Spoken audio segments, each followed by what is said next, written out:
Jihad juga nggak pernah. Nggak pernah dia melakukan keahlian tertentu dalam ibadah. Tayyib, memang kalau kita harus menjadi semua ahli dalam amal ini, nampaknya kita nggak sanggup. Tapi setidaknya nek ra iso kabeh aja ditinggal kabeh. Kalau nggak bisa semua, jangan tinggalkan semua.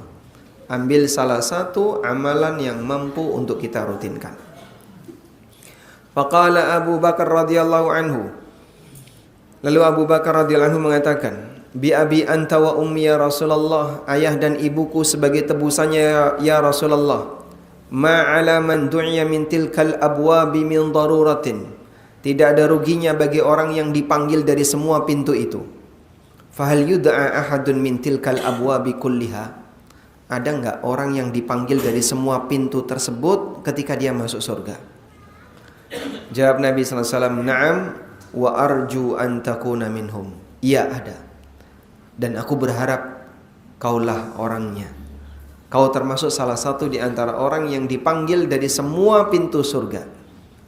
Dan ini salah satu di antara dalil yang menunjukkan keutamaan Abu Bakar As-Siddiq radhiyallahu anhu.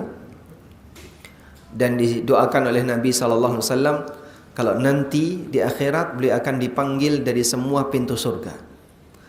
Tapi dalam kondisi demikian ada orang yang mengkafirkan beliau radhiyallahu anhu, yaitu orang-orang Syiah yang menyebut Abu Bakar sebagai taghut.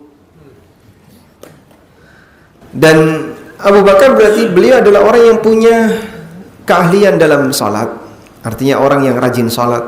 Beliau rajin jihad, sebagaimana beliau rajin puasa dan beliau juga rajin sedekah. Maka layak bagi beliau radhiyallahu anhu untuk dipanggil dari semua pintu surga. Hadis sahih riwayat Bukhari.